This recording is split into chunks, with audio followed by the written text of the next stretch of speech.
everyone can hear me. I hope so. I'm at a different location today. As you can see, I'm in the car, but I took a little break, a little stop, and I decided that, might as well go live and continue our discussion from the other day and do our part two. This will be the part two of us using food as our medicine and using the wellness success framework through that and working through that and understanding. Like I said, I'm at the lake, so if it is loud, like the honking, if for instance, just know that I'm at the lake and there's other people around me and they're going to be walking in and out, being loud. It's just the part of the lake that everybody does it. It's a good day today. It feels good outside, so everybody's out here today. But we are continuing our wellness success framework and our discussion and using food as our medicine as our topic and understanding that we are not becoming aware and using that awareness to change our habits and embrace and accept the change that we need and leading with taking action for ourselves. That was what we talked about last time. And this time we're going to be talking about our purpose and what do we want for ourselves and how are we going to embody that and what do we need to do to get there. Because if you do not know, your body is a healing vessel and it should be healing constantly. And we have plenty of people that are out here dealing with anxiety, depression, they're obese, they're sitting here dealing with different types of issues when it comes to their bowels, their gut, their just internal system when it comes to digestion, dealing with PCOS, dealing with painful menstrual cycles, cysts, fibroids, like sitting here dealing with high blood pressure issues, heart disease, diabetes. I don't remember if I said that or not, but like so many different issues going on inside the body, not realizing the fact that if your body is literally struggling and fighting, for instance, you're anxious all the time, your body is in fight or flight mode and struggling. And I know because I'm speaking from my experience and what I had gone through of dealing with severe anxious feelings and then going through in and out of depression episodes and not understanding why. And part of it and majority of it is the reason why is because I was so malnourished and society is also very malnourished. And you can look at those numbers and you can take not only the numbers of how many people are anxious on antidepressants and people are depressed and on a depression, some type of depression medication. You can take that number and also link it and tie it to all of these people that are obese or overweight. Because literally I was doing the research and looking up the fact that like how many people are suffering from being overweight in the world, how many people just looking up overweight, and there are 1.9 billion people on this earth that are categorized overweight. And then on top of that, there's 650 million people that are in the category of obese. And so you have to look and you see that we literally have like I think 1 billion people out of this in this world, on this little globe that we are on, according to everybody else. I'm not gonna get in that topic, but according to what they programmed us to believe, are sitting here, over 1 billion people are sitting here with some type of anxious issues. Half of them are sitting here taking some type of medication. And so we have to sit here and realize that there is a link. If there are literally millions of people that are sitting here struggling and they're anxious and they're depressed, and there are literally millions of people who are overweight, there are millions of people that are obese, we have to make the connection. Hi, how are you? And understand that they're literally poisoning themselves with the food that you're consuming, and then you're not getting enough nutrients. Because when your brain is malnourished, when you are malnourished, your brain cannot function at the full capacity that it needs to. And so you are going to be anxious, you're going to be depressed, you're going to be sitting here struggling. And so today we're going to be talking about just you understanding what is the purpose that you want for yourself. What do you want? Do you want to be sitting here and living with a purpose and consuming purposely and consuming mindfully? Or do you want to be sitting here just eating the way society is telling us to do, being malnourished and being sick like society is? Like you literally can observe society and take 10 people just walking down the street. Let's just say you're sitting on a park bench. Look at 10 different people and you can tell out of those 10 people, at least 5 to 8 of them are going to be overweight, and at least 3 to 4 of them are going to be obese. And so you just have to look and observe If you're not going to do anything else and question anything else, just observe the world around you. Observe society and realize that they are literally programming us to overconsume. They are programming us to make ourselves sick, and we have fed into it in this box of what we deem as normal.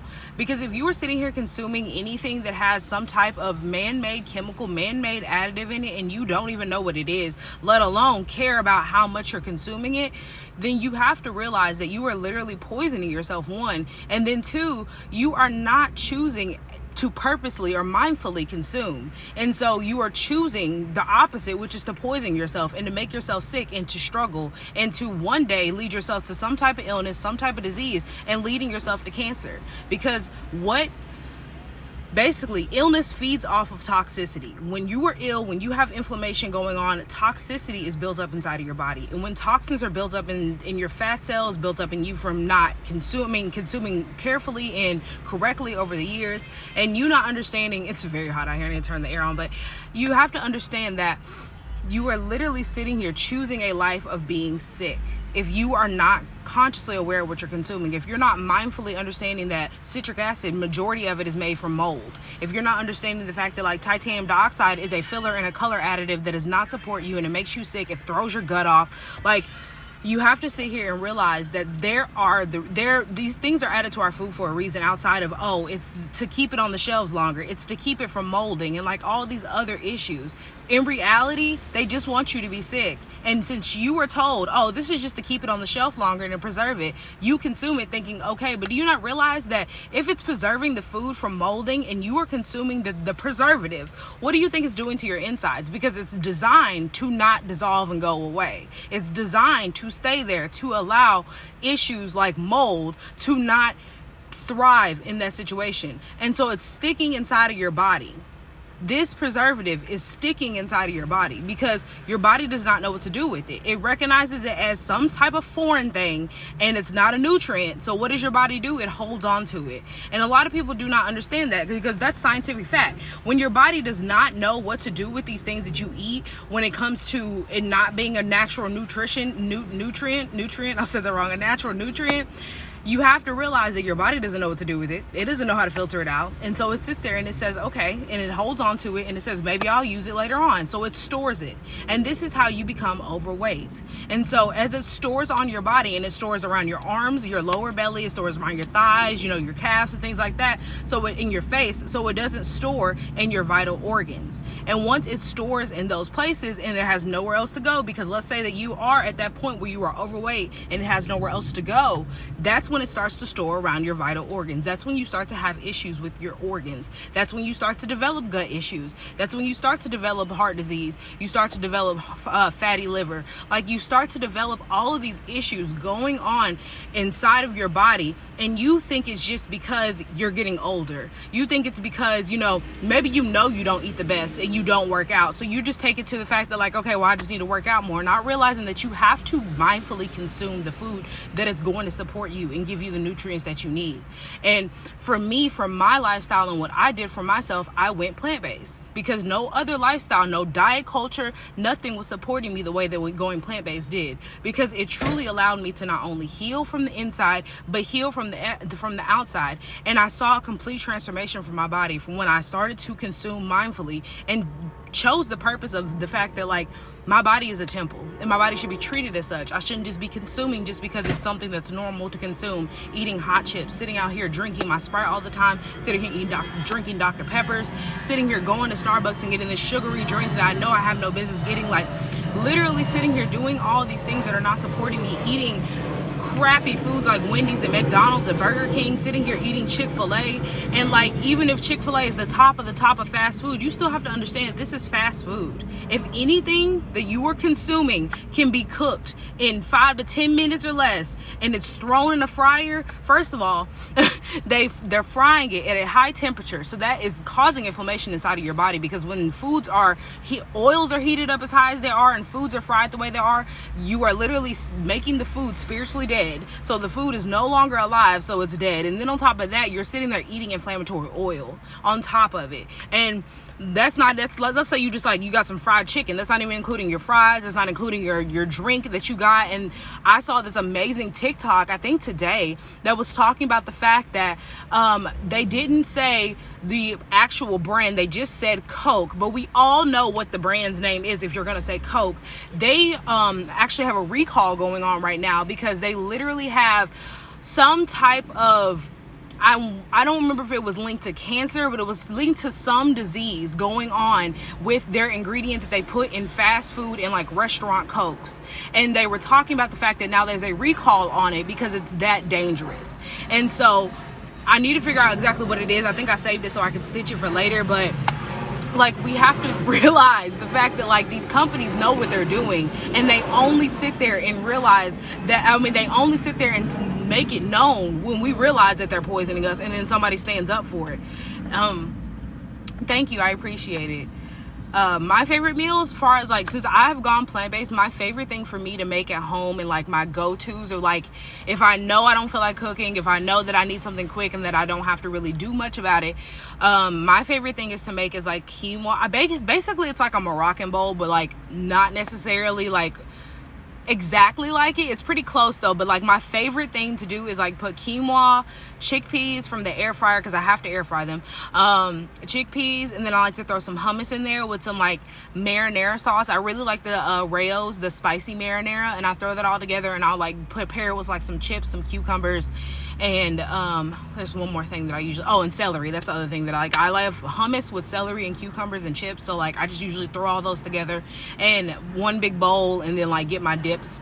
And that's like my go-to for when I don't know what I want to eat and I know that I'm hungry and I need to eat, and especially if I'm tired, because it makes you feel full, because it gives you plenty of protein, and then also it gives you plenty of because I think when I mix my quinoa, I do put hemp hearts and things in like that in it, so it gives you iron, magnesium, like it gives you a whole bunch of nutrients. But the protein right there alone, and then the healthy fat that you can get, I think quinoa gives you a healthy fat. I don't remember if chickpeas give you a healthy fat, but I'm trying to think of what else. Off the top of my head, I cannot remember, but I do know that it gives you all the nutrients that you need in just that one meal, definitely. Now, I do like to add me some like greens situation in my quinoa, if it's whether like cilantro, parsley, or whatever, just so I can make sure I get my greens, because I like to eat a rainbow. But that is like my go-to and my favorite. Like, I never get tired of it, because like chickpeas are so versatile. And so like, that's why I feel like people think that this lifestyle is so like limited, and that you only have a certain thing that you can do, with certain things that you can eat, and like you're going back and forth between the same thing. But it's like, everything that I make is so versatile. Like, I use mushrooms, I use chickpeas, I use different types of nuts for me. Like, I use so many different things as meat alternatives, rather than just going out and getting the freezer meat or whatever else that they have in like the vegan section. And I make it however I want. For chickpeas, you can make them spicy, you can make them savory, you can make them sweet. Like, you literally can make them into a dessert if you want them to be a dessert. Avocados, the same thing. People say that they don't like avocados, but you can literally make avocados into anything as long as you prepare it correctly. It's just seasoning. And that's the same thing with people who feel like they can't get off of meat. That for anybody that feels that way, if you're in here and you're a meat eater, you have to realize and change your mindset around the fact that you can't get off of meat. In reality, you can't get off of seasoning, because meat is not a seasoning. There's no actual flavor to the meat until you season it. And so when you season any food that you like that is a neutral taste, like chickpeas, mushrooms, or whatever else that you were cooking and making it into the form of what you want it to be. For instance, like I make mushrooms and I make them into steaks.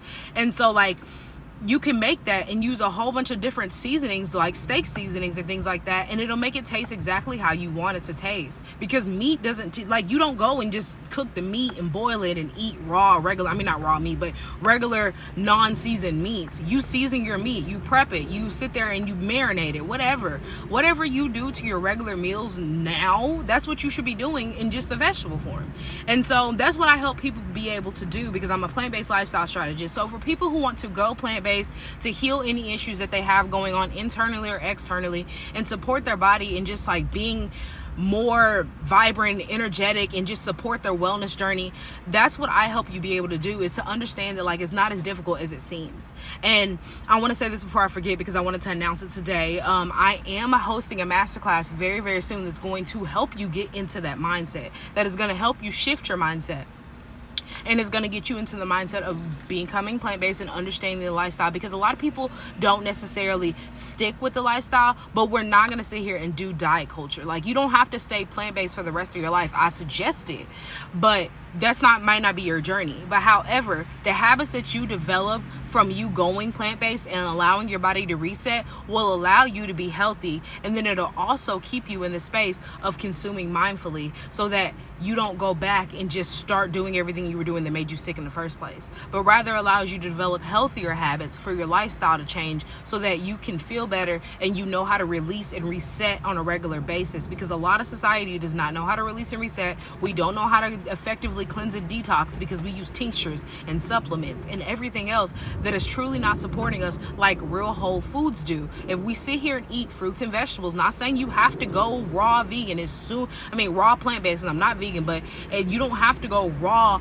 everything right off the bat. But you do have to understand that if you want to heal from whatever you have going on in your body, you have to get your body out of the space of digesting and trying to get everything flowing, because you've constantly been over consuming, or you constantly been consuming toxins, or you're constantly just consuming every day in general and never releasing like you should be on a regular basis. You have to get out of that space of constantly digesting, and your system's having to get the backload through, if that makes sense, like all of the back up, I can't think of what it is, flowing through. In reality, if you get back to you just eating fruits and vegetables, do you a cleanse, don't use any tinctures, don't rely on supplements or detox teas or anything else, and just allow your body to reset itself naturally, you'll see the difference and you'll feel the difference. And then not only will you see and feel the difference, but you'll have something to fall back on to be like, okay, I know that I've eaten some fried chicken this week. I know that I ate this week.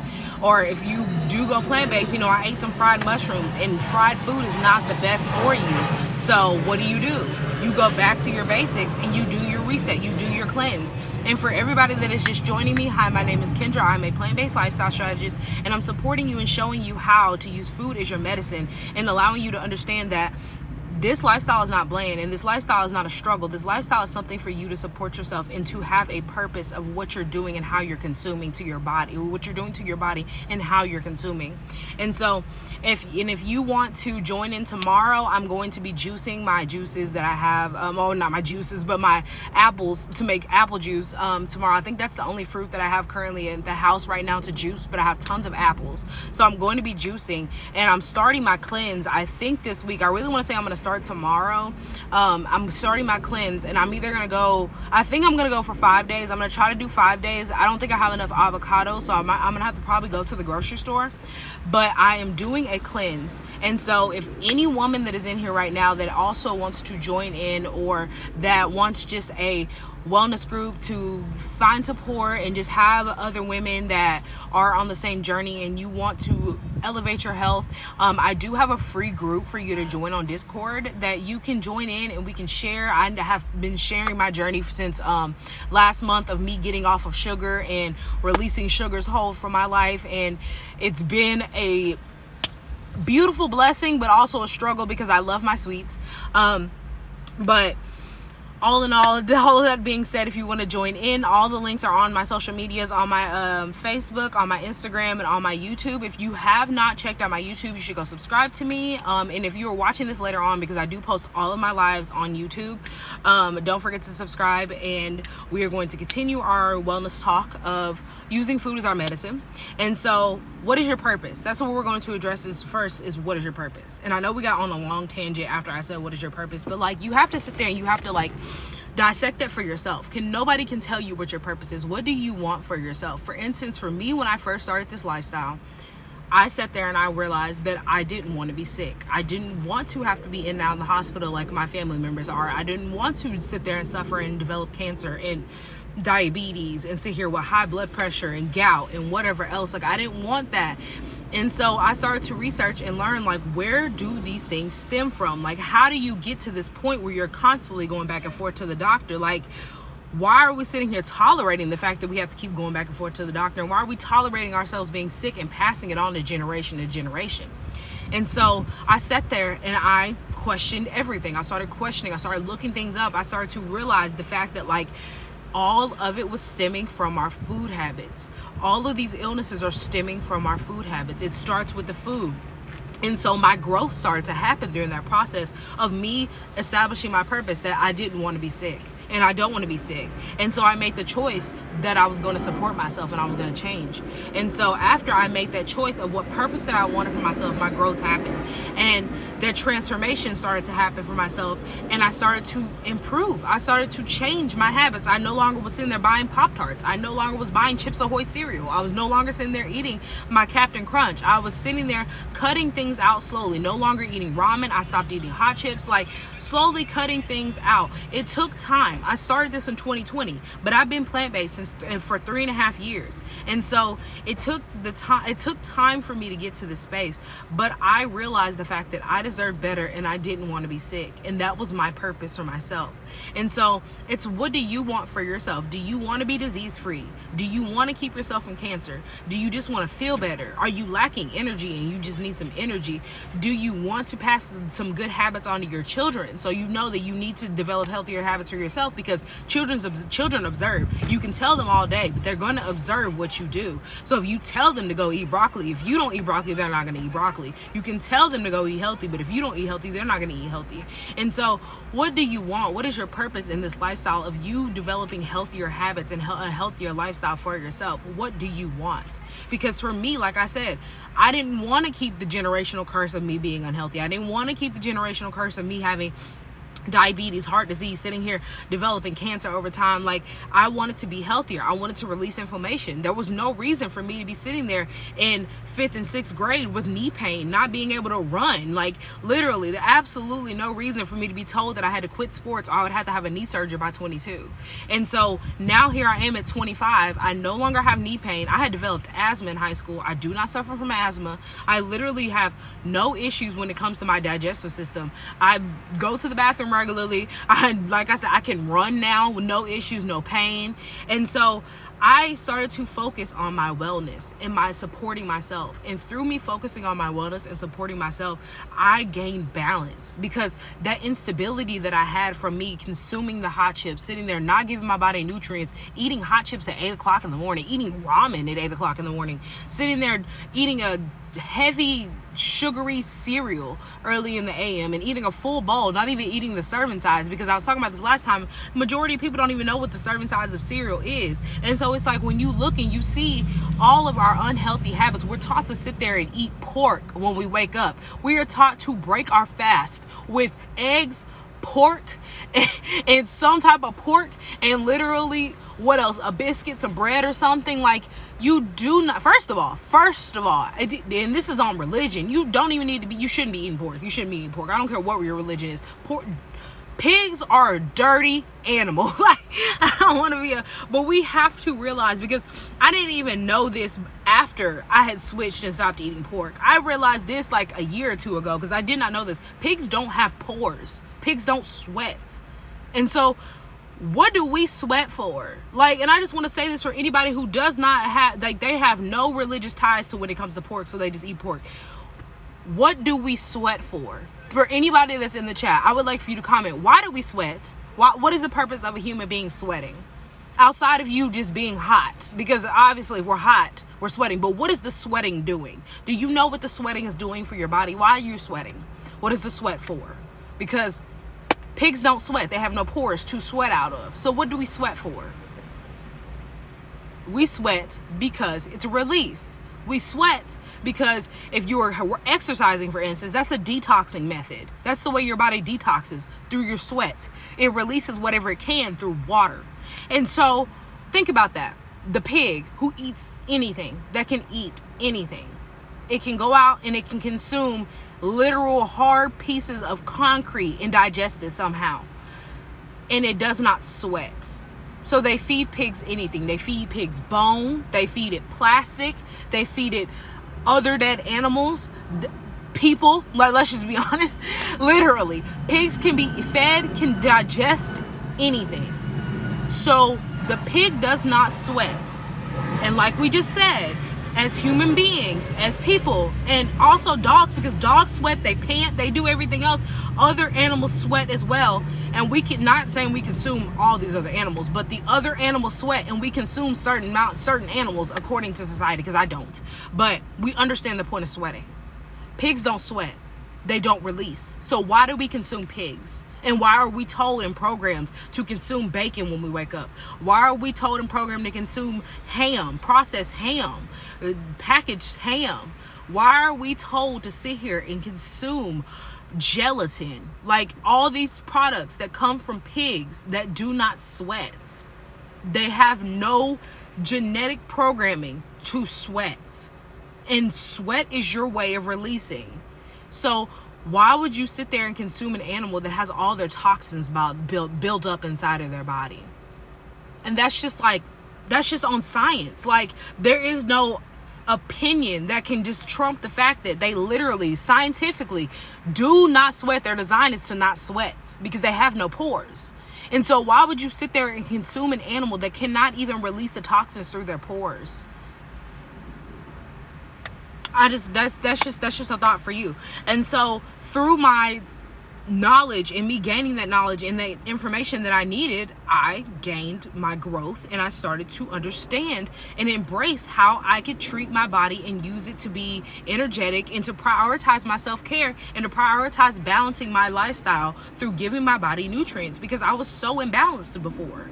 And literally, from me being malnourished, being toxic on the inside, me struggling all the time because I'm eating a bunch of toxic junk, my anxiety was through the roof. My anxiety was like no other.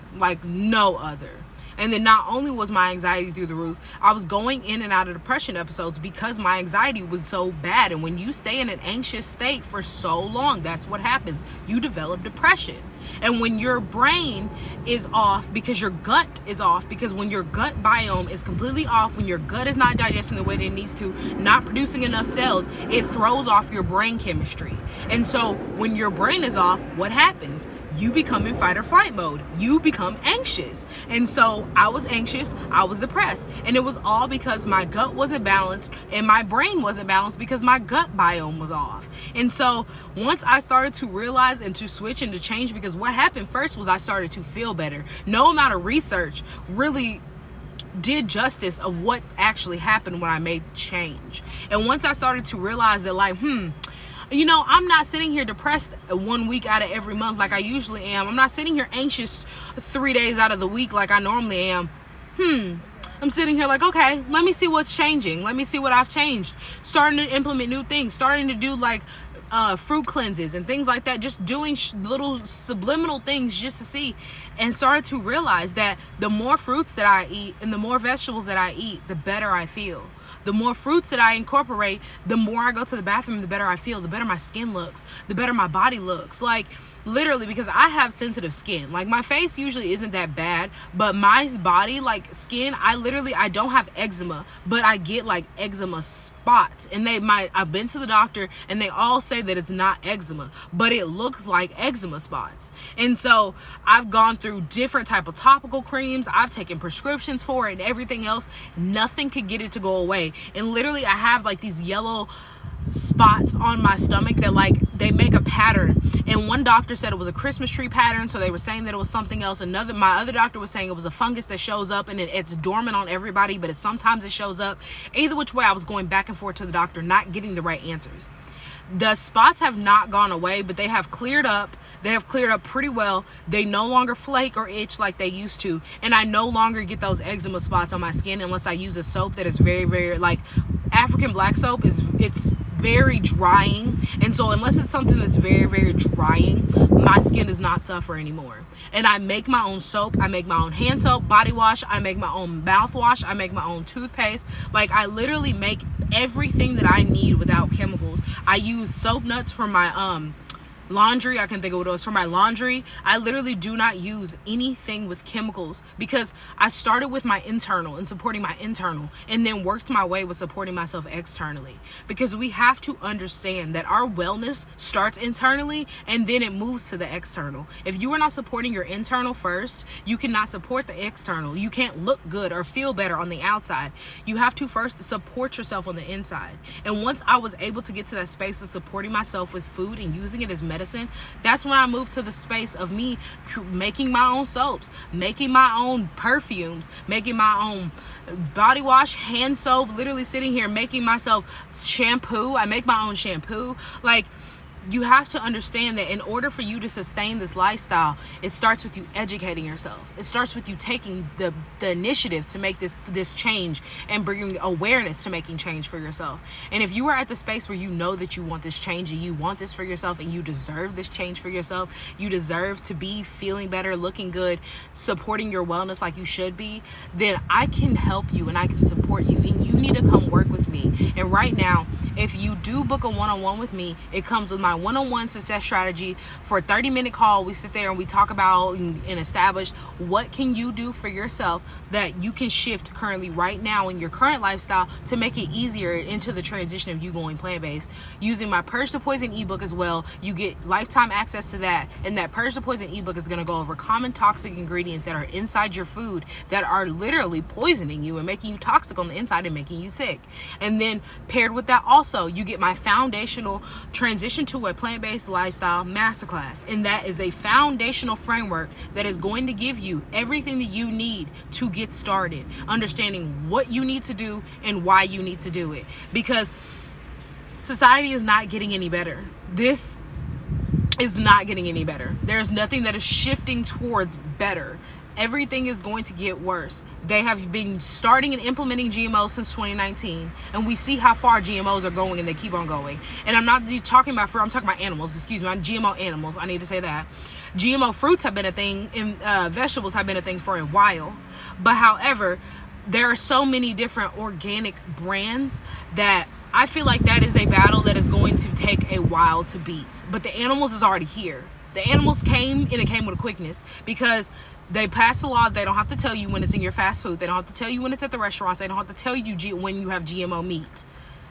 The organic label is kind of a lie. The organic label literally can be a lie. They don't have, there is no regulation with them necessarily calling something free range, organic, whatever. There are very lax laws. And the reason why there's such lax laws, thanks for the follow, is because there are too many loopholes in our food industry.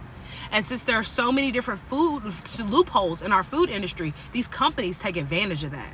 And they make money and profit off of that. And there is nothing that these corporations, or not corporations, but these people that are governed over them, that are supposed to be regulators, can do about it, because there are loopholes. And they know about these loopholes. And all they do is just pay lawyers to educate them on these loopholes so that they can get away with it. And so you have to understand that you have to make a choice. Are you going to keep tolerating being poisoned? Are you going to keep tolerating them lying to you? Or are you going to start questioning things and start spending your money on things that are actually going to support you and educating you, first of all? Because if you spend all of this money, because my amazing coach talked about this a while ago, you spend over $10,000 a year on fast food. If you go out to eat, I think she said at least 2 to 3 times a week, you spend over $10,000 a year on fast food. If you spend $20 at the whatever you go to, at the fast food place, at the restaurant, if you spend $20, you're spending over $10,000 a year on food.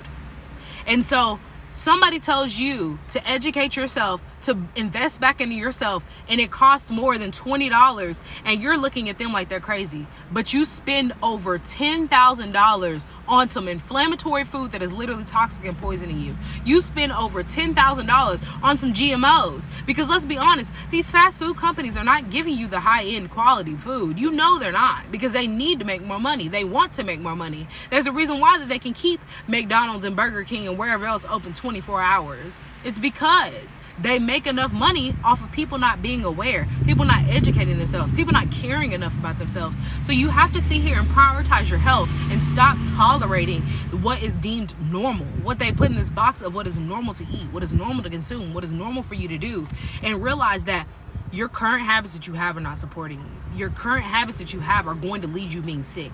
And if we know anything about what happened in 2020, if you lived here in America, you know what happened. I mean, around the world, you know, but especially, specifically here, our doctor's office is shut down. You could not go in there unless you had literally a life-threatening emergency, and they were making people wait for hours. And so think about the fact that we have a prescription shortage right now. What if we have that happen to us again during 2020, where everything shuts down and we can't go into the doctor's office? You can't go in there and tell them that you have stomach pain. You can't go in there and do all these things. They're doing phone calls with you, and they're just dismissing your issues, because at the end of the day, they're overworked anyway. And then they get paid if you get sicker. So it's just like, it is what it is. And so you sit here and you wait and you keep doing what you're doing, and you say, I'll change next year, I'll change next month, or whatever, and you keep lingering and letting it linger. And then you get sick and we lock down. Now you're sitting here not knowing how to take care of yourself. Now you're sitting here struggling, and you didn't have to. And so that's why I'm here to stress to you to understand that, like, things are not getting better. And when it's an election year, and we all know what happens during an election year, as soon as the election part is over and we are elected the new person, you know what happens. Everything ramps up and all hell breaks loose. And so we have to sit here and question, why are they pushing GMOs so heavily? Why are they sitting here trying to push so many soy products on us so heavily? Why are they sitting here implementing so many soy products? Why are they starting to throw at us all of these Beyond Meats, Impossible Burgers, Impossible Chicken? Why do you think that they are doing all of this? And if you have not seen any of my videos on the content to understand, I just made an amazing video you need to go check out that I literally posted, I think, probably 2-3 videos about soy, and literally breaks it down on why I do not consume soy and why you don't need to consume soy, has factual articles to reference. And the same thing with GMOs, but that video was kind of a while ago. I don't remember exactly where that video is for me, but I made a video on GMOs as well. And so you have to realize that they've been working with these GMOs since 2019 for a reason. They've been throwing GMOs at people as far as fruits and vegetables since the, I think, early 90s for a reason. Like, they give all of these incentives for you to consume all of this crap for a reason. There's a reason why KFC, I think it's in like California, it's in like major spots, are starting their Impossible Chicken and all this stuff. And you look at the ingredients of this crap that they're giving you, and you see it's filled with soybean oil, soy lectin, it's some kind of soy flour, like all these soybean flour, like literally has so much soy in it. And then it has all this inflammatory oil in it. It has additives in it has fillers, and then they say this is something, an alternative for you to have for if you're going plant-based. This is an alternative if you're vegan. And it's just another way of you poisoning yourself. And so I'm here to help you understand that, like, there is no amount of health that you are going to get without eating your fruits and vegetables and knowing how to consume correctly. Because you can sit here and follow the trend of what society is teaching you, and follow the trend of consuming tofu and soy and using it as a meat alternative and making cute little TikToks, or sitting here eating whatever, because at the end of the day, we're all going to leave this earth.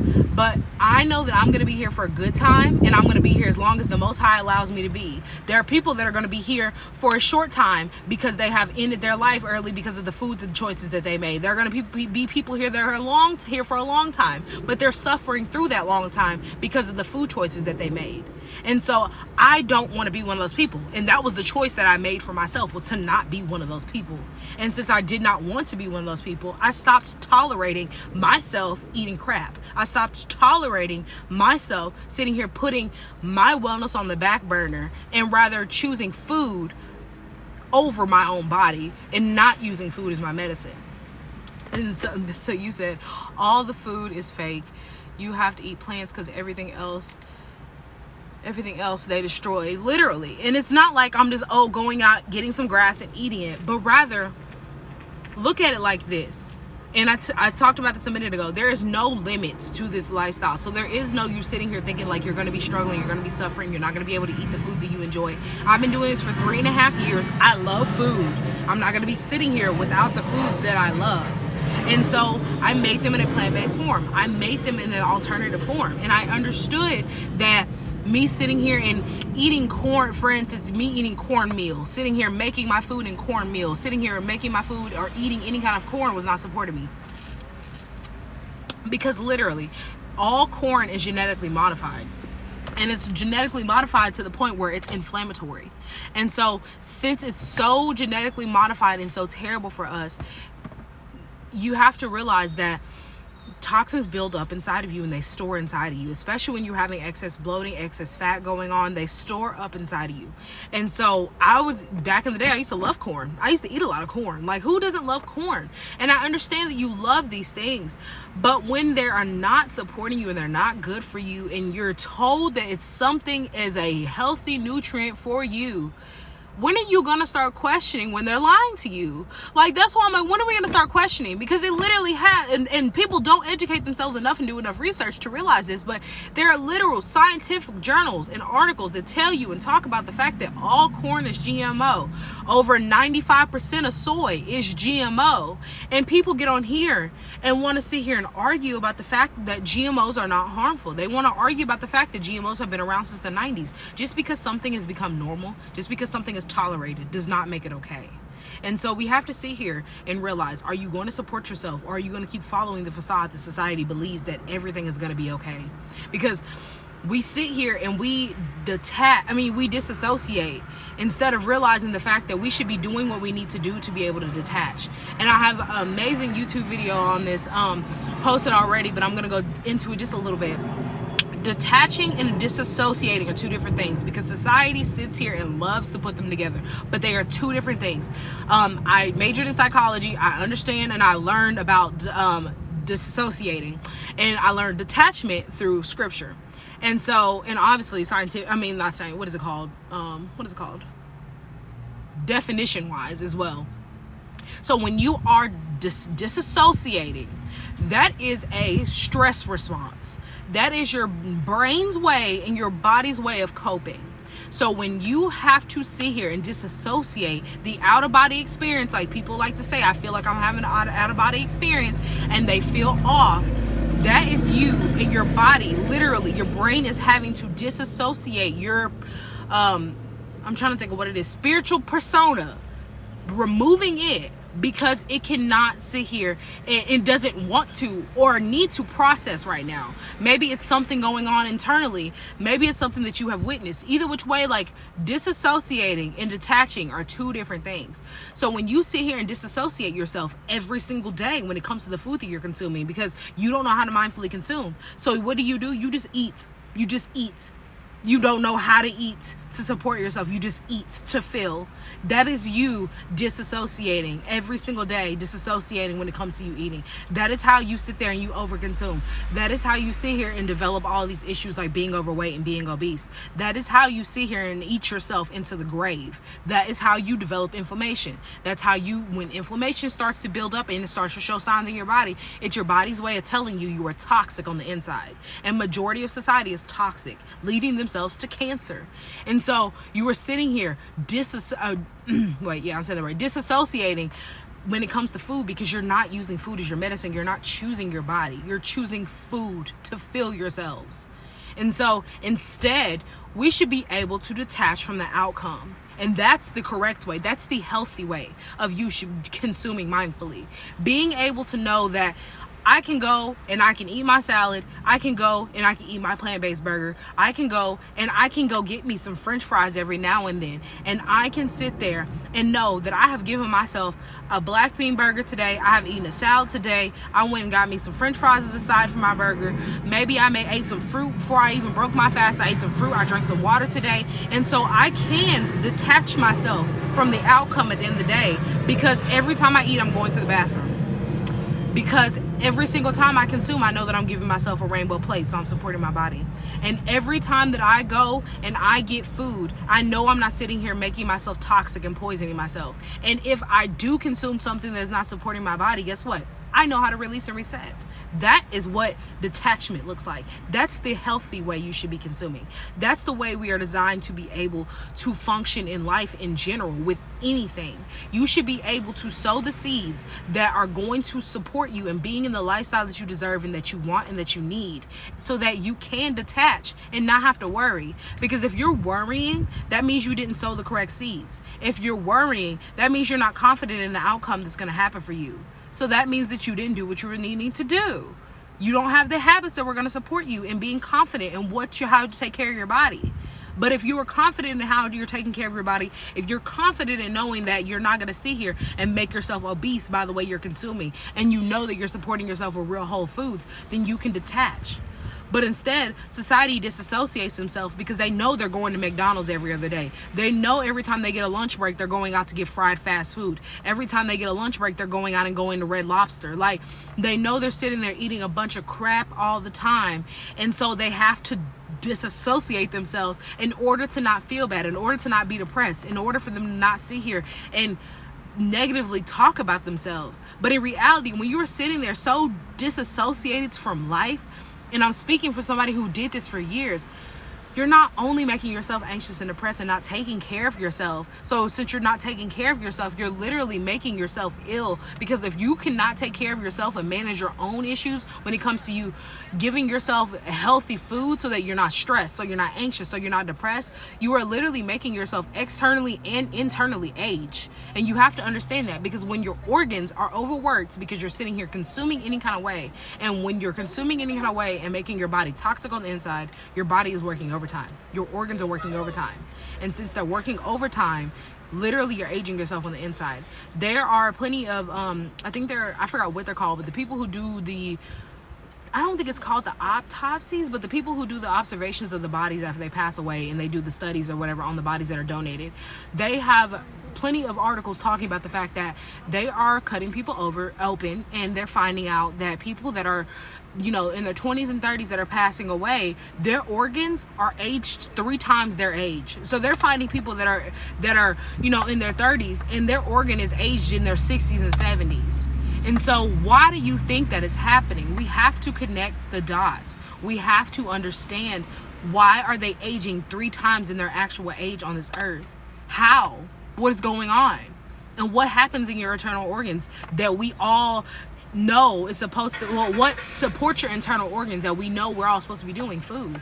We all know that we have to drink water. We all know that your body needs food, because if your body is not, running on food, it's gonna sit there and break down, and eventually you will starve.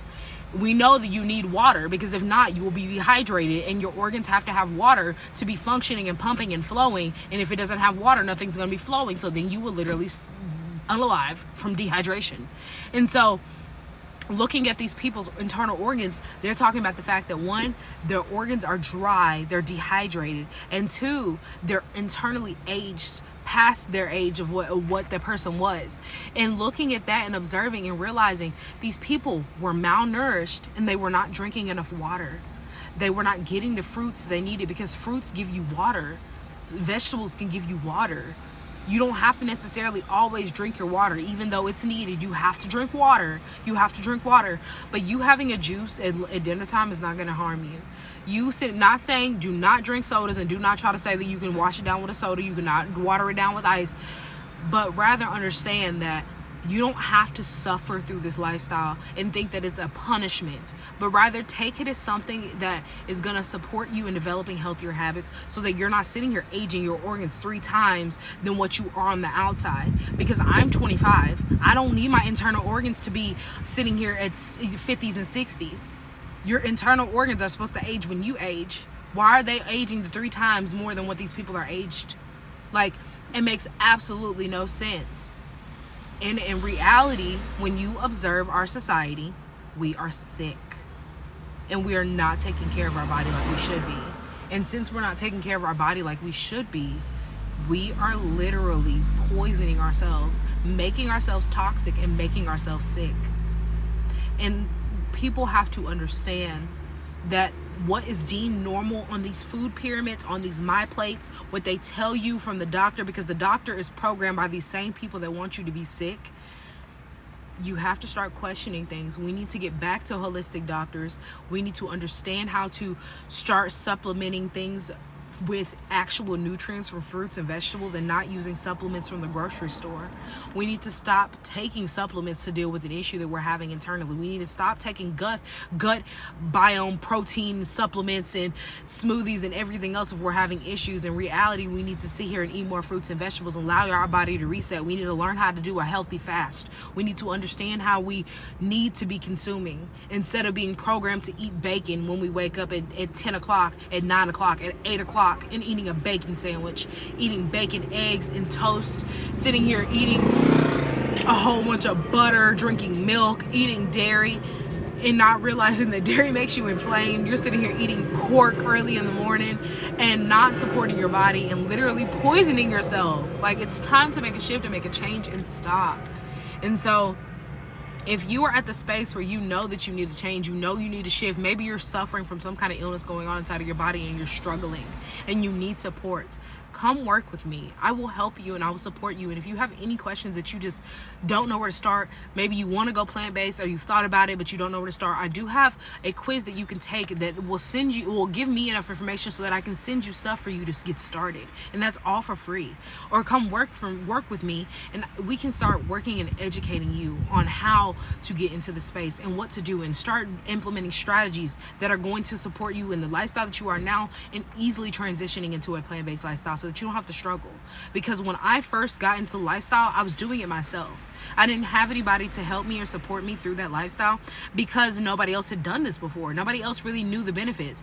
And now that I'm 3.5 years in, literally I have family members that have not seen me, and like they see me after a while and they look and they ask the same question, like, how did you lose so much weight? They're like, you look good. What have you been doing? What do you do? And I tell them the same thing every single time. I don't eat meat. I don't eat dairy anymore. Like, I cut out all that crap. I literally know how to read my labels. I don't eat any toxic ingredients. I stopped eating foods that do not support me. I don't eat fast food. Anything that can be cooked under 5 to 10 minutes, I'm not eating it. Like, I go to my local spots that are vegan, that support me. I sit here and I don't eat chain food anymore. I don't eat chain restaurants anymore because all chain restaurants are poisoning you. There's no ifs, ands, or buts. You literally can look and see the statistics. They are poisoning you with their ingredients. There's no reason for a Chick-fil-A chicken sandwich to have over 150 ingredients. No reason. There's no reason. There's no reason for French fries to have 10 plus ingredients. There's no reason. Like, and we have to realize this. We have to become aware and to consciously make a change, because subconsciously we are disassociated with how we're consuming, and we don't consume mindfully. We don't care to consume mindfully. And so I want us to understand and to make a shift and to make a change.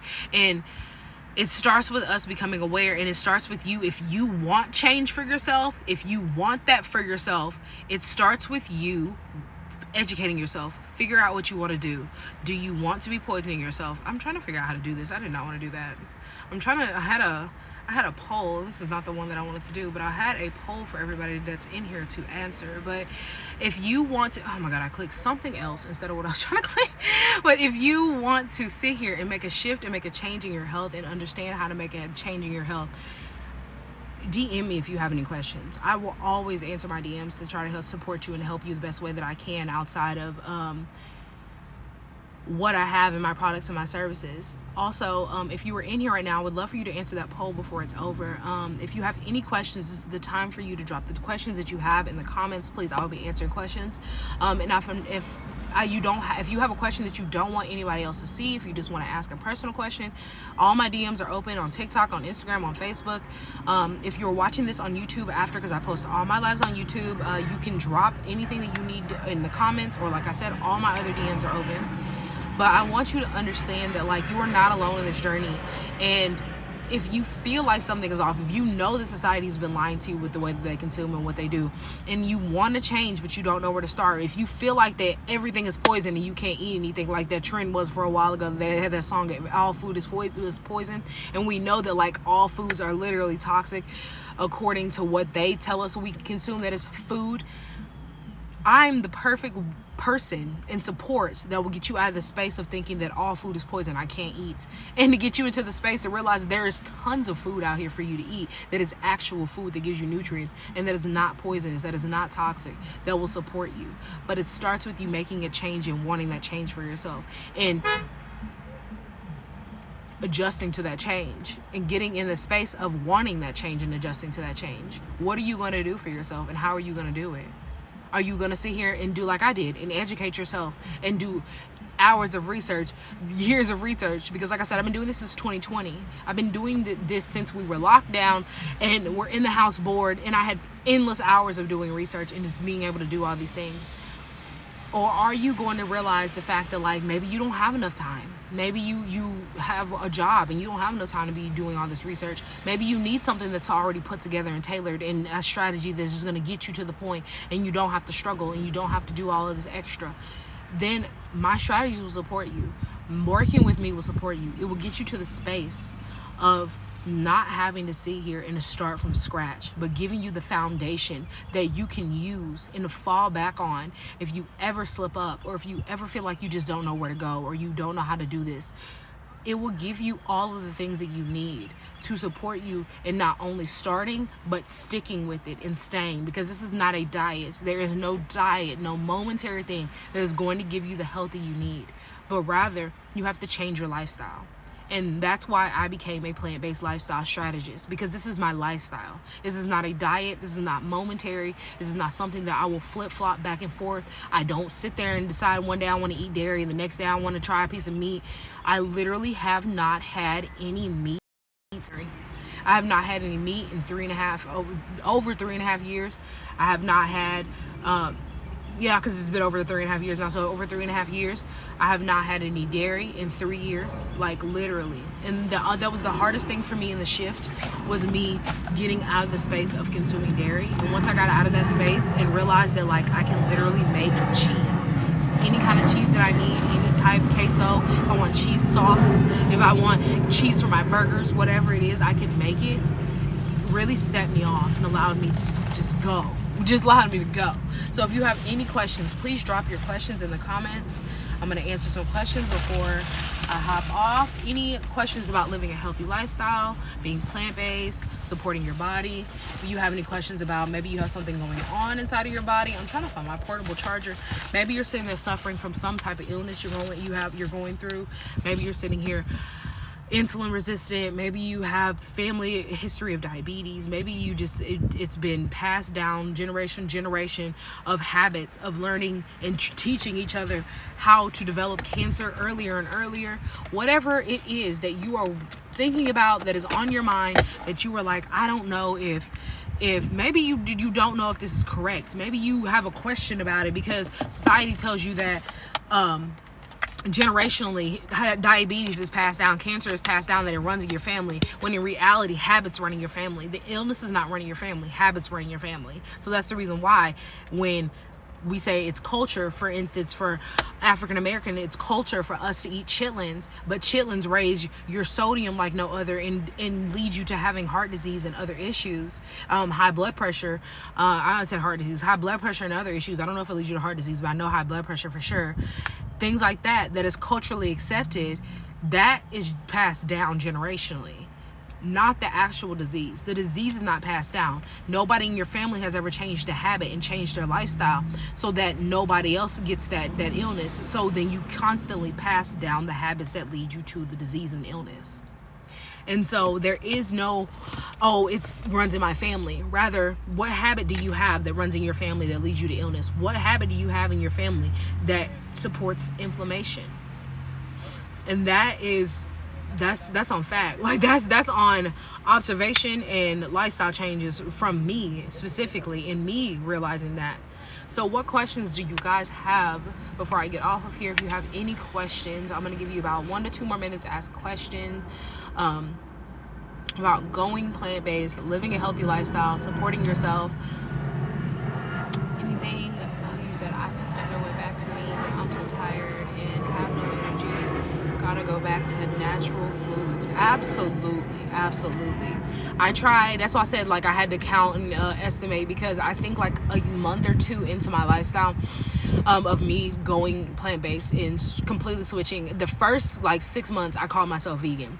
And so within like I want to say second month, I was like, you know what, I'm gonna have a piece of chicken, because I was just like, I just really wanted a piece of chicken. My niece's mom offered it to me, and you know, I was just like, you know what, I haven't been that long into the lifestyle. Like, it is what it is. I want to say it was like two and a half, maybe 3 months in.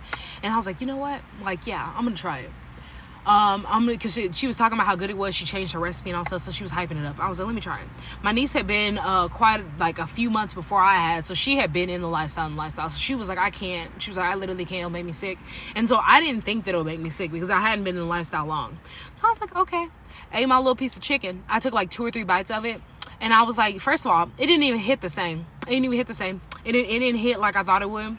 And then on top of that, like once I had it and I ate it, I got a severe meat headache.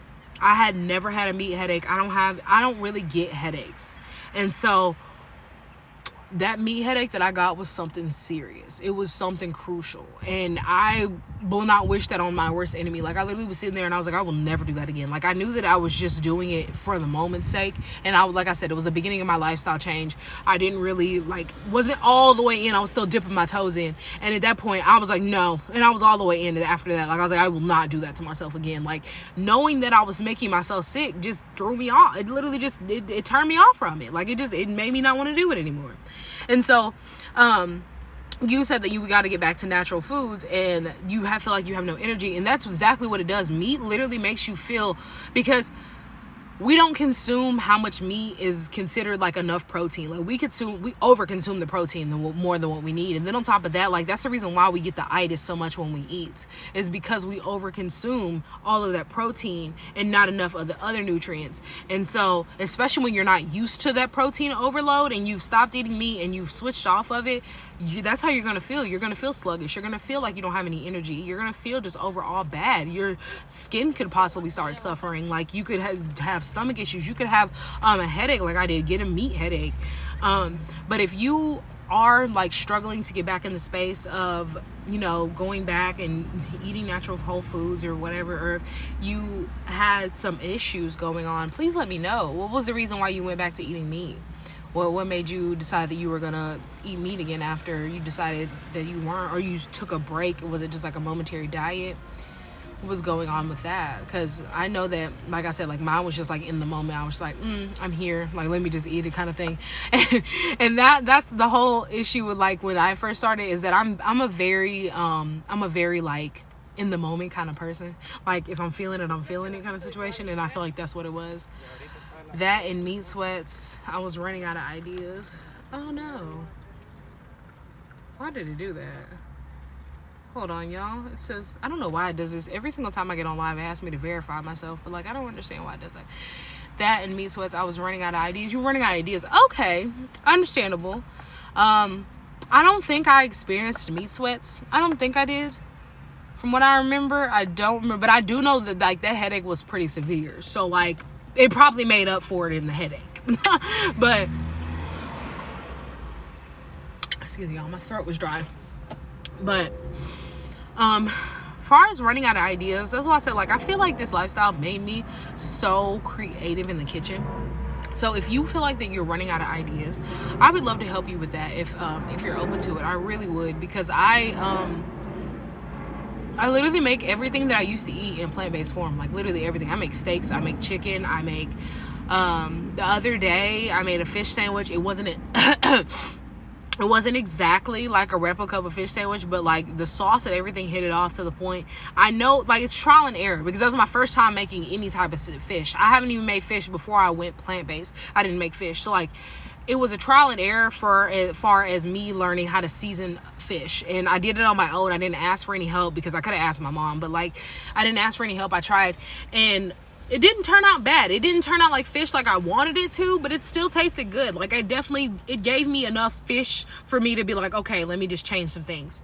But it's all trial and error. And then I feel like it makes me more creative with what I can do without having to have all the like toxic ingredients and chemicals, and not having to buy like boxed brownies or anything like that, because I feel like that's what my lifestyle before was: cans, box food, like things like that. Now I literally get and make and cook from scratch. Like it's been pretty nice. It's been a pretty nice journey. Even on a spiritual level, I haven't been on my best vibration. Yeah, that I don't know if that if you're identifying before you ate the meat or after, but I do know that like on a spiritual level, before I went plant-based, like I was very low vibrational from all of the like dead foods that I was eating, from, like I said, me disassociating and not being here fully because I couldn't be here fully because that was literally a coping mechanism for my body. I can agree with you so much on that, like literally so much, in and out of anxiety and depression all the time because of how low vibrational the food was that I was consuming. And so once I stopped eating tons of crap and I started to shift and I started to change, like I felt the energetic difference in my body, in my spiritual journey, for me believing in the Most High and studying the Most High's word and understanding his word. And if you do not know about scripture, like he literally tells us that you're supposed to eat the seeded fruit of your labor. And so yeah, we're not necessarily all having farms out here, but we also aren't eating seeded fruit like we're supposed to be and what we need to do. And so since we're not eating seeded fruit and we're not consuming as much fruits and vegetables like we do, because we're not eating, like it says in I don't remember what verse it is, but it talks about eating a plate of vegetables where love is, or like eating a plate of vegetables of love or something like that. I know I'm misquoting it, but the point is the fact that like we think us getting a plate of steak is a plate of love, and nowhere in the Bible does it say that these people ate meat every single day, let alone once a month. Like some of these people would go without having meat for months on end. Meat was used as a celebration, as something for Thanksgiving, and not Thanksgiving like how we've put it in on November 25th or November 24th, whatever day it falls on, but actual Thanksgiving like it's supposed to be, of worship and fellowship and supporting each other and praising the Most High in the time of when we're supposed to consume meat, which are the spiritual holidays. And so I didn't mean to get on like my whole spiritual soapbox, but like I just want people to understand, because I speak from science, I speak from experience, I speak from biblical terms of understanding that we are literally not consuming the way that we need to and supporting our body like we need to be. And because we don't know, because we're unaware and we're uneducated in the sense, and it's not completely our fault, but it needs to be our mission to reparent and to change our habits and to change what we do. You said, do I have meal plan books? I do not have meal plan books. I am pondering / curating a cookbook. It's a question mark for me, because I would love to create a cookbook just because I'm so creative in the kitchen, and I can cook. Like, let me tell you, I can cook. Like, I can cook.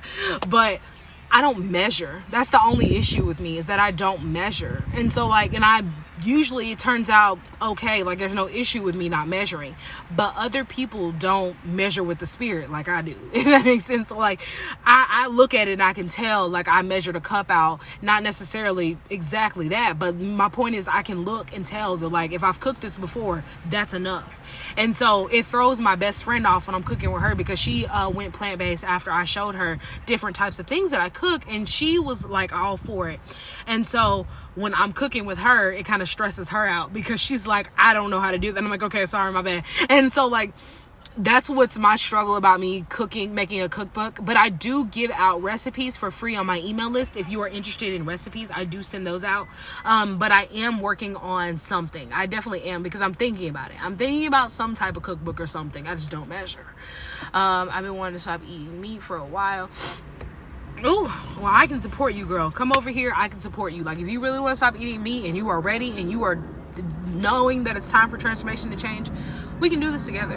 Have you tried eggplant for fish? I have not. I have seen it, but I have not come in contact with an eggplant, an organic eggplant on top of my head. I need to go to Sprouts. They just put a Costco near my house. I know they're not gonna have an eggplant, but like I have to go in there and see what's going on with that. So like they're building a Sprouts. I think it won't be here probably until it's probably cold again though. So I'm not even gonna hold my breath for that. I was about to say, I don't know what I was about to say, but I'm not going to hold my breath for that. I doubt it's going to be here anytime soon. But when I get close to a Sprouts, I have to go into Sprouts. I've never been in a Sprouts. And that's just because it's not close to me. Whenever I'm near it, I'm always doing something else. My watermelon better have seeds or I'm tossing it, period. Say it again. My watermelon has to have seeds. Anybody that comes to me talking about seedless anything, get away from me. Get away from me. We're not supposed to be eating seedless watermelon. If it is not watermelon season, you shouldn't be eating watermelon. If it's not blueberry season, unless they're frozen, you don't need to be eating it. If it's not strawberry season and it's not frozen, you don't need to be eating it. And if it doesn't have any seeds, you don't need to eat it. It's a sacrifice is where meat came in, home cooked. Yeah, for them using whatever meat that they didn't that they caught, for themselves. How can I get on your email list? The links are the link is in my Instagram, my Facebook, and my YouTube. Either social media, all of them. My YouTube and my Instagram are linked on this, but I don't have links actually in my bio, not yet. You're in North Carolina. Hi. Hello, North Carolina people. Where's everybody else from? Where y'all from? Because I know that I'm from the South, so it's different. It's weird for people that hear my lifestyle and especially here in the South, they're sitting there and they're like, you don't eat meat, you don't eat dairy, you don't do that. I'm like, no, I don't. I really don't, and I'm fine. It's very very fearful. You're from New York. Okay, so y'all have a lot of plant-based stuff because I need to come to New York because I want to try some of y'all's plant-based restaurants. But people are pretty scared, and because they think that they're going to be malnourished in this lifestyle. They think they're not going to get enough nutrients. They're not going to be supported. And so when I come to them and I tell them I've been plant-based for 3.5 years, and they look at me because I'm not skinny mini, and I'm not only not skinny mini, but I look good, and my skin is pretty clear. I know like I said the other day, I ate something I had no business eating, so I have a few pimples on my forehead, but my skin looks good, and I'm vibrant. I'm literally running now. I used to hate running, and now I'm choosing to run because I've taken care of myself so much. And so after being in this lifestyle, and I have been active and been doing movement since before last May, because I went out of town last May and I went to Vegas, and I wanted to be prepared to do all the walking that I needed to do. So I started working out way before then. I've literally been supporting my body so much to the point where now I run for not fun, I'm not gonna say for fun, but I run for my movement activity just to do it, not because I have to. I'm doing a sport, not because I feel that I'm obligated to do it to lose weight, but rather just to do it because I know that I'm supporting my body, and my body is not in pain like it was when I used to run. My body is not sitting here struggling like it used to, and I'm working my way up to getting to running a full mile without taking breaks in between, and not having to have an inhaler, because I was on an inhaler. I could do it. I could do it, but I would have to go back to me taking an inhaler, and I don't want to do that. I'm not going to do that. I'm not going to push myself further than I need to. I used to have to take an inhaler to run, and I couldn't even run the full mile on the inhaler. I literally had to stop, take my breather. I'd have to take my inhaler before. I had to take 2 rounds of my inhaler, and I was not born with asthma. I've developed it in high school, and so now here I am. I no longer take an inhaler. I can run and do physical exercise and actually do heavy exercise without me having to take it. But I don't want to be unsafe with this, and so I know what it feels like when I get too overwhelmed and too overworked. And so I can run for my goal for me right now is to be able to start sprinting for 5 minutes. I have gotten sprinting for 3 minutes. I'm trying to work my way up to 5 minutes. The 3-minute mark is when I start to feel like my chest is getting heavy like it used to. And so I don't want to push myself like I used to be, where I had to because I was playing sports. But I know that I'm going to be able to get to that space because I'm not inflamed like I was. I want to work my way into it rather than making it a negative thing and pushing myself to a point where I stop. And so I'm taking it slow, if that makes sense. There's this nice plant-based restaurant in Florence. The name of North Carolina. I don't know. I don't remember if my niece just went North Carolina or South Carolina, but I just went to Atlanta. That was you were scared. See, there's nothing to be scared of. I was scared of, and not at first. I wasn't really scared at first because I was categorizing myself as vegan and consuming vegan. And so I was eating a lot of vegan processed foods. And once I started to realize that I wasn't losing any weight, I wasn't feeling any better, I wasn't looking any better, I really was just know what made me stick with it, honestly. Oh, because I knew the benefits. That was the thing. I knew the benefits, but I didn't understand what direction to go. And so once I stopped eating all the processed foods and I started to like look into learning how to read my ingredients, first of all, because I knew like toxic ingredients, but I really did not understand my labels the way that I needed to until like that 6-8 month mark. And once I did, like, that's really what shifted me, and that's what changed me, and it got me out of the space of just consuming what was vegan and what was normal, and started to realize that I'm gonna have to do a whole lot more cooking and a whole lot more investigation when I go out to eat and when I look for different places to eat. And so, like you were saying, you went to plant-based restaurants. There's a nice plant-based restaurant in North Carolina that I went to Atlanta, and I went to this I think it's called Life Bistro. I think that's what it was called, and they had the most amazing pasta. The pasta literally tasted like the Cheesecake Factory, and it was so delicious. And then they had shrimp, and so I haven't had any plant-based shrimp since I've gone plant-based, and so I was so skeptical. I was like, what is this made out of? And it looks just like shrimp. So I was so scared. I was like, it has to be some kind of processed food. I was like, what is this? It's made from cognac. I think it's either cognac or I think it's cognac, because cognac is a drink. Cognac, I think it's called cognac, and it's a mushroom. And I was looking up to like everything to make sure it was like no soy base anything or anything like that.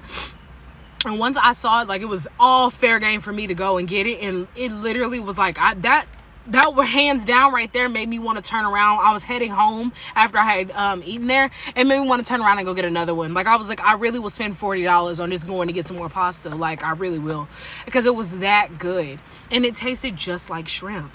And so I want people to realize that, like, you just have to do a little bit of research. Like, you're going to have your restaurants where you don't like the food. You're going to have your restaurants where you love your food. That's just like you eating normal food. That's like you preferring Outback over you going to Logan's. That's like you preferring Red Lobster over the aquarium. Like, it's all about trial and error. And so what I do and how I support others in that want to live the lifestyle and that want to shift into the lifestyle is supporting them by allowing them to do it easier, so that they don't have to sit there and do a whole bunch of trial and error and get a bunch of foods that they don't like, or sit here and consume soy and throw off their hormonal balance like it threw off me, but rather learn from my mistakes and me be able to help you and to teach you that you don't need to consume tempeh. You don't need to sit here and consume soybeans. You don't need to be sitting here eating this, but you can eat seitan though, because seitan is made from a wheat protein. Make sure that you're going out and eating your organics. Like, just simple things like that for you to understand, because I still eat out of restaurants. There is no like, oh, I don't go out to eat, I don't do all of this, there's no foods that support me. I still go out to eat. There is a amazing place where I live at that literally serves like, I'm not saying this to make like to crap on them or anything, but it's like McDonald's basically. Like, it's the like chicken sandwiches. They have fast food, they have chicken wings. Like, thanks for the follow. They literally have like that fast food feel to it. So like, when you find things that are familiar, that's what we, tend to gravitate to. And that's what we like to gravitate to, things that are familiar. And so that's something that's familiar. So when I feel like I just like this lifestyle's overwhelming, I just get like, the day's just so hard, I just need some good comfort food sometimes, because sometimes you just need a good comfort meal. You don't feel like cooking. You know what? I'll go in there and I'll be like, you know what? I haven't eaten here in 3 months, and I know that they don't cook their food in the best way because they fry their foods. But at least I know that like I've been supporting my body and I'm not harming my body. And so I'm gonna sit here and I'm gonna go and I'm gonna get my plant-based chicken sandwich, because it's made out of seitan, which is a wheat protein. And then I'm gonna go get my french fries and I'm gonna enjoy it. And then on top of that, they have plant-based desserts.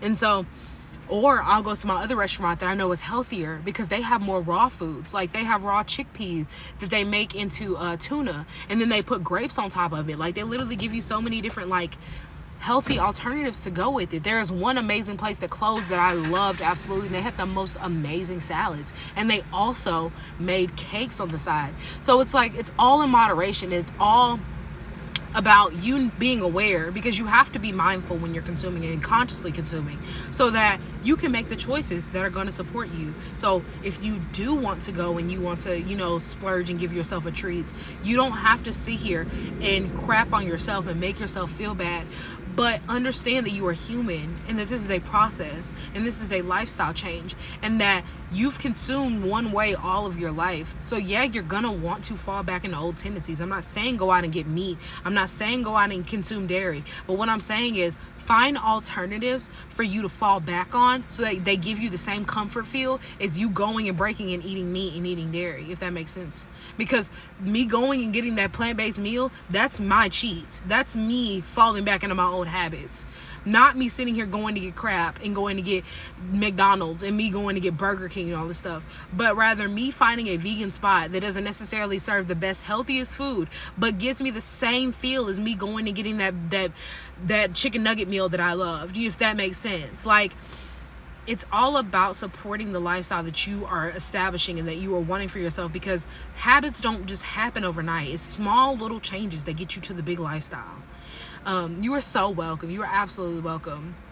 You've been transitioning and this is helpful. I hope that this is all helpful. And if you need any help during your transition, please don't feel free to DM me. Do not hesitate.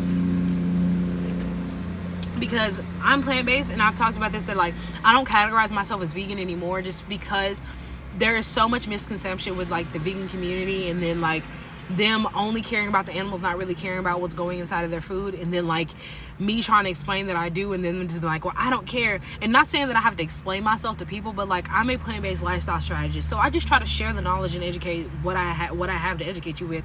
And so when I'm sharing it and they're like, well, I'm vegan, I don't care as long as the animals are supported, I'm like, well, I'm plant-based. And I'm like, and the reason why is because I do care about the animals, I care about our environment, and I support animals in our environment, but I also care about myself more than the animals in the environment, to know that I have to consume the way that I do to be supporting my body and being healthy. And since I want to be healthy and supporting my body, I know about toxic ingredients. I understand that I shouldn't be using chemical-based perfumes. I shouldn't be sitting here using Dove soap. I shouldn't be using all these face washes and body washes from the store. I make my own. I know how to make organic, whole, real products that are going to support me. I know how to use cleaning products that don't have chemicals in it, that actually clean. And so, like, it's just a process that I have, like I said at the beginning, I categorized myself as vegan, but I have gotten out of that space because the process is deeper than what kind of is accepted and put in the box of normal, once again, because that vegan box is very square, like it's very clear cut, this is what we want kind of situation. And so when I say I'm plant-based, I feel like there's more explanation around why I do this and why I say that I'm this, because it's like I care about my body, I care about animals, I care about the environment, but me first. Like, I don't feel like you can care about anything else on this earth if you don't support your body and take care of yourself first. What do you eat to replace protein? There are a lot of different plant-based proteins. There's a lot. My favorite is like chickpeas. I usually combine, like, my go-to is like, especially if I know that I have not like eaten enough, because maybe I've eaten one meal a day kind of situation, and I know that I've been hungry and this is a time of like my cycle where I need to be eating more, something like that. If I know that I need to eat more protein, I try to like double up or triple up. So I do chickpeas. I'll do like, this is just my favorite go-to: chickpeas, hummus, quinoa, because chickpeas, hummus, and quinoa are all healthy proteins, and then they all have their own separate nutrients that just build on top of each other. But there are literally so many different types of proteins. There's mushrooms, and I didn't like mushrooms before I went to this lifestyle. I air fry them. They have to be crispy. I cannot eat them soggy. Same thing with chickpeas. I don't like soggy chickpeas. They're okay. I can eat them depending on what form or where they are, but they have to be crispy if I'm making them. What else? Mushrooms, chickpeas, quinoa is amazing protein. I'm trying to think off the top of my head. I'm losing. I had like at least 2 more and I lost them. Off the top of my head, I've lost them, and I can't even lie to you. But I do know, I do have a post on my page that literally goes over plant-based proteins. So you can go check that out, because I really feel like broccoli was, that's what it is. Nuts and legumes. That's what was on my head. I was like, I don't know why it had left me, but it did. Nuts and legumes. So like, I love lentils. Any type of nut you can make into a meat, because literally, like I said, meat has no seasoning. Meat is literally just seasonings. That's the reason why you love meat so much, is because of seasonings and marinades. If you just season and marinate the same way, you're gonna love the food that you're cooking, because meat does not have an actual taste until you season it. You don't just boil chicken and then eat the boiled chicken by itself. You season it. You don't just sit there and consume the broth from the chicken by itself. You season it. And so people like don't put two and two together about that, because they're so stuck on the fact that they have to have meat for protein, that they have to have meat, and don't realize that you're just loving seasonings. That's it. Everybody loves a good seasoning, but you have to realize that you don't need the meat for the seasoning to be tasting the same. So that's just my little soapbox. But if you don't have any more questions, I'll stay on here for one more minute if y'all have any more questions. But if I do get off and you think of something, you have any questions that spark inside of your mind, my DMs are always open. But if you guys don't have any more questions, I am going to pop off. I think tonight, because I did go pick up some pancakes from my favorite spot here. It's black owned where I live at, and they make amazing vegan pancakes, and they're loaded pancakes. Like I got the peaches and cream, and it was delicious. It was delicious. So I have a little bit left over from that, and then I got some sides, so I have some grits left over, and then I have some sausage that I made at home the other day from walnuts that I'm going to heat up, and I'm going to make some sausage. So then I'm just gonna have a little like repeat of earlier, and that's gonna be my dinner. Do you have any recommendations for an alternative cleaning solution to bleach? I mean, I don't really have like this is what I use for bleach. Oh, I guess I do. I'm gonna take that back. You're thinking like, okay, I want to bleach this sink. What I do is borax and peroxide. Like that's just what I do. All of my cleaning solutions, super simple, super easy. I use basically the same thing for everything and just switch out a little bit of things. Like I can't think of what it is, so I can't even castile soap. I was about to say castor oil, and I was like, that's not right. Castile soap, I use a organic castile soap that has nothing in it, because Dr. Bronner's has citric acid in it, and I do not use citric acid. And I use that literally for my body, my hands, my cleaning, and everything, and I just tailor it to what I need. For instance, like how I said that my body, I have sensitive skin, so I add different things in that I need for my skin, my different oils. I add in essential oils. I add in my different type of like body oils, scents, everything that I want, and I just make it myself. Same thing with my perfumes. I make them myself, just with different oils and things like that. Cleaning products, the same thing. I just use the soap, and then I do, depending on what it is and what I'm using it for like a bleach alternative, I usually just like peroxide. Like I usually just use the peroxide and borax by itself. Same thing with me like cleaning my clothes and things like that. I have a video of how I do it. It's probably kind of far down, but I use soap nuts, and then I literally, for like stain remover and stuff like that, I use the same thing as you would use as like my alternative bleach.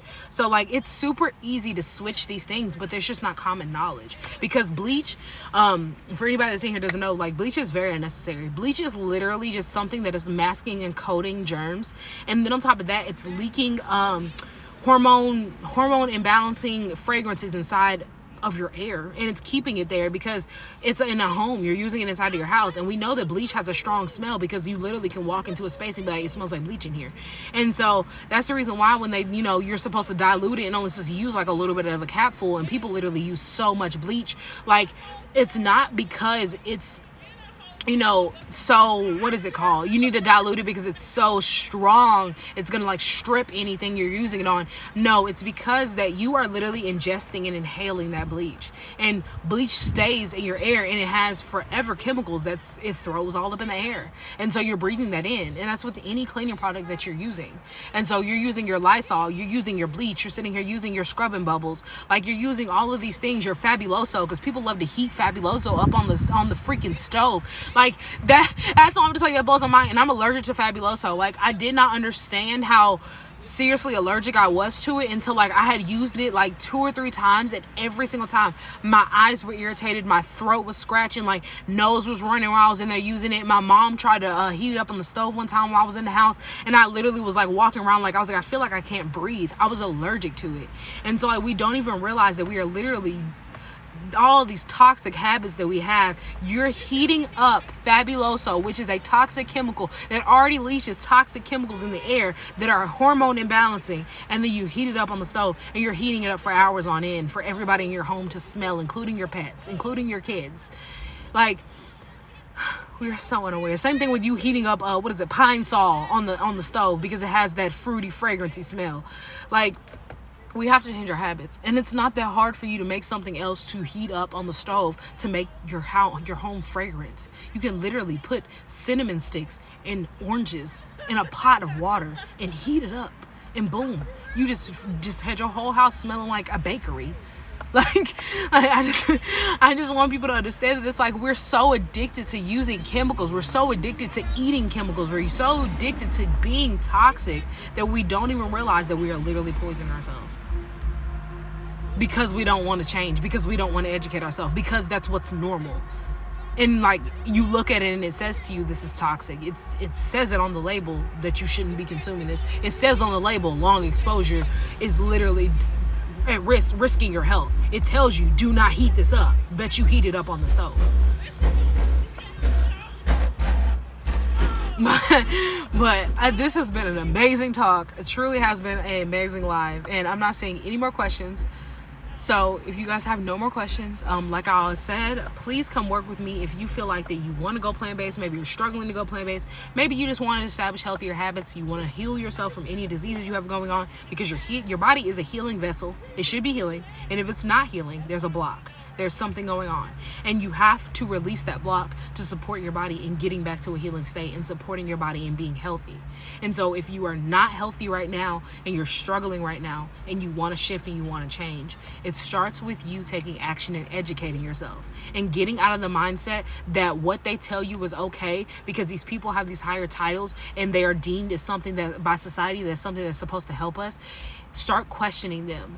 And start educating yourself on how to question them, and start educating yourself on how to read your labels, avoiding toxic chemicals, avoiding toxic foods, and releasing the hold that they have on you and the program that they have, and to start reparenting your habits and your programming your habits.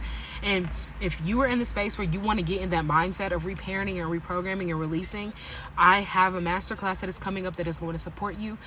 Stay tuned. I will either be live tomorrow or Tuesday. I think I'm going to be live tomorrow so I can juice, but stay tuned, and I'm going to have more information at least by Wednesday or Friday for you, so that you can understand and you can get into the space of being in the mindset that you deserve better and your body should be treated better, and that they don't care. They use you as a consumer, as a dollar sign, not as a person that deserves to be eating real whole foods, deserves to be healthy, and deserves to be taken care of, because they need us to be malnourished so that we don't make the good choices. They need us to be malnourished so then our gut is off, so our brain is off, so that we're sick.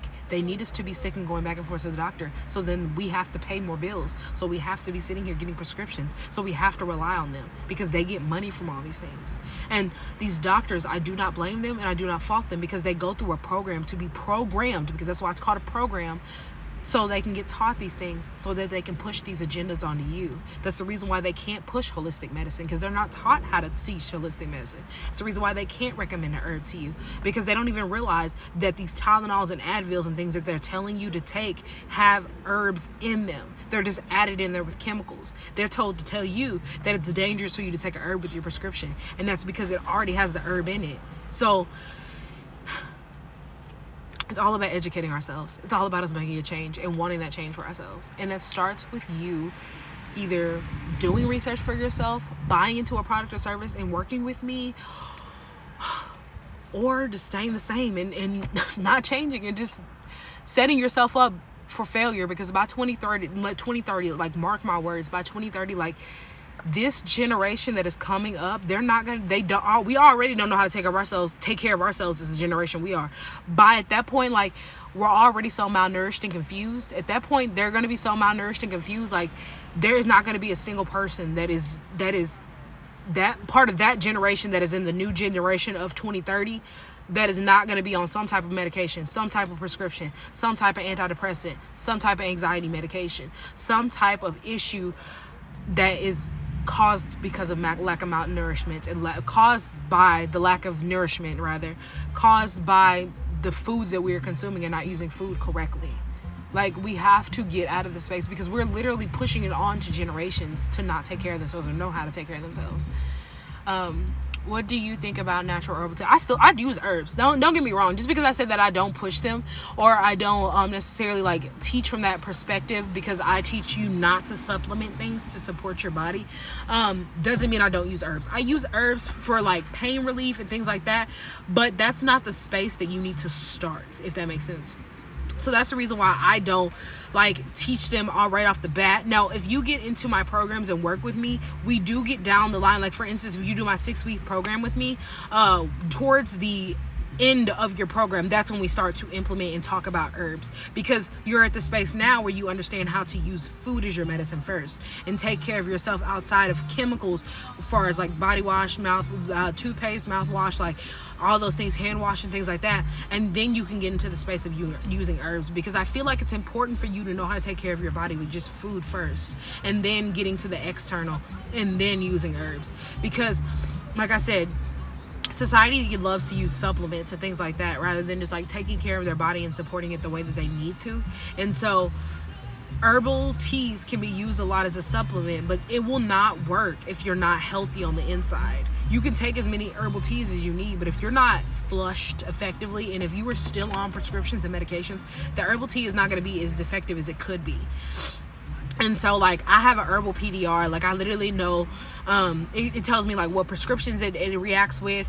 It tells you different things that like to avoid, things that you could to combine them with, and things like that, and what it comes from, and to break it down and everything. So like my herbal PDR, like the herbal PDR is the best. I love it. I absolutely love it. The class that I was talking about getting around the mindset, or something else that I mentioned. Are you talking about the class that I said that I'll have more information about later this week? Because I also have if you book a one-on-one with me, I have that still going on. It's a limited time bundle, but I do have a bundle where if you book a one-on-one with me, you get a strategy success call. You get that strategy success call. You get my Purge the Poison E-Book that is showing you the common toxins inside of like the common ingredients and toxins that are inside of the foods that you like your Oreos, your hot chips, and things like that, and going over those and understanding and breaking them down, so it shows you like what it's doing to your body, why it's bad for you, and things to switch to.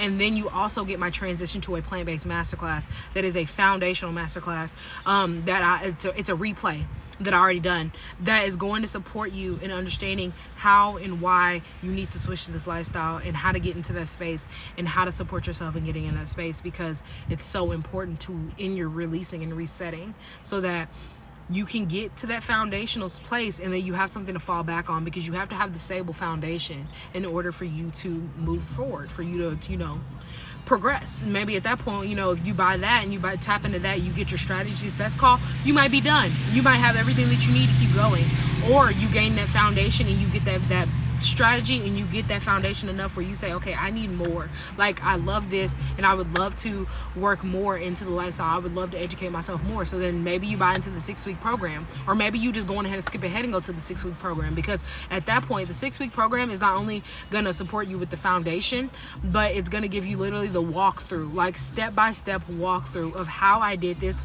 what I did, and everything that I did and I do currently and still do, and then shows you, how I make everything for myself, from food to external body washes, hand wash, all of that stuff. Shows you how to make my mouthwash. Literally everything that I make, I show you how to do it. And the same thing with the herbs and like the teas, and tailors to anything that you have going on. If maybe you have insulin resistance, diabetes, or whatever else going on, if you have something like that, that's when we'll start having like the herbal PDR, like specifically for what you're going through, and going through that and talking about that.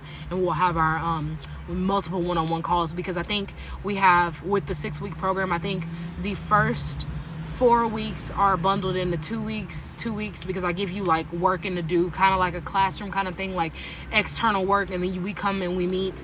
And then I think the last 2 weeks we'll have a back-to-back call, that 5th week and then that 6th week, because that'll be 2 different things. I think the 5th week is, because I think the first week is food, the 2nd week is chemical products. I think the 5th week, I said 2nd week, you know what I mean? First and second, third and fourth, 5th week. I think the 5th week, I'm trying to think off the top of my head. I think that might have been the herbal. And if that's not the herbal, that's either the herbal medicine or the 6th week is the herbal medicine. I can't remember exactly, but either which way, there's one other week. Actually, I have my iPad right here. I could look it up if I need to. But like I said, if anybody has any questions, please feel free. Please, please, please. Let me see if it's in, I think it's in here. Okay, I said that backwards. Let me take that back. So, the 1st and 2nd week, you'll be learning about the food and you'll be understanding it. The 3rd week, after you understand the food and get recipes and swaps and things like that, the 3rd week, that's when you'll start to do we'll go through a fruit fast cleansing or a fruit and vegetable fast or cleansing, whichever one you are more comfortable with. And then we'll start to understand how to do pantry audits in between that 1st and 2nd week to 3rd week, depending on what your comfortability is and how far you've gotten and how comfortable you are with implementing that, because that's hard. Like, throwing out the food in your pantry is hard. Like, thinking about that is hard, because people always say that, like, okay, I'm just gonna eat this up and then I won't buy it anymore. But like, taking the initiative and throwing it away can be hard, especially when you have to sit there and you're reading labels and you're learning how to read labels and understanding that, because you work hard. You don't want to waste money, but like, you understand. The 6-week program right now, I have it priced at, because if you are let me make sure because I gotta go through my notes. Let me make sure, hold on. And that was just the first 3 weeks. I didn't even go through the 4th and 5th. Okay, yeah, that program right there, that is a 4-figure investment. That is right now I have it at $1,500. That's only for the first 3 people that sign up for that, but that is like everything you need for a 4-figure investment. That's not bad at all. For everything that you need. And then far as the class that I have coming, I do not have a price for that just yet, but I'm thinking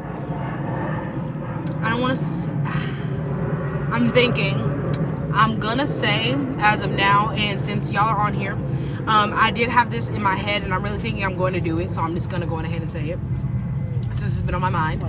I think I'm gonna have it priced at $111, and I think I'm going to bundle it with another masterclass. So I think I'm gonna do that for either the first 3 or the first 5 people that tap in. I haven't decided yet. That's why I said I'll have the information by Wednesday or Friday. Something's on my lip. Ew, what is that? But I'm thinking I'm gonna have it priced at $111 right now, because that's not hard at all, and you can buy it with Klarna. And I think it's a Klarna and Afterpay. I don't know. It's either Klarna Affirm or Klarna and Afterpay. Either which one, you can do that, or you can buy it outright. Either which one. But I think I'm gonna do it for the first 3 people. I feel like it's gonna be priced at $111, and I'm really thinking I'm gonna bundle it with another one, just so you have that like push forward to get through it, because it's not only going to be talking about the mindset. No, I'm not going to give that away. I'll wait. You can come back in on Wednesday or Friday and I will tell you more about that. I'm not going to give that part away, but yeah, like I said, the program itself is at $1,500, and the masterclass that I have coming up, it's going to be at $111. So it's gonna, yeah, I'm not going to give that away yet, because the Holly's going to be at $111. So it's gonna, yeah, I'm not going to give that away yet, because the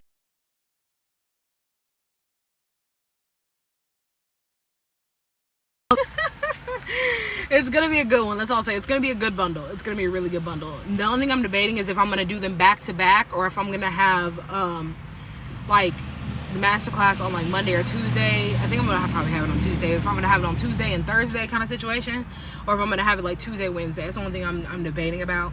But far as the class itself is written in stone, it's done, it's ready. I just haven't worked out the details for me to reveal it to everybody. But I'm not seeing any more questions. I haven't worked out the details for me to reveal it to everybody. But I'm not seeing any more questions. So, and like I said, don't forget to subscribe to me on YouTube if you want to catch my lives and you don't want to miss any of my lives. Don't forget to subscribe.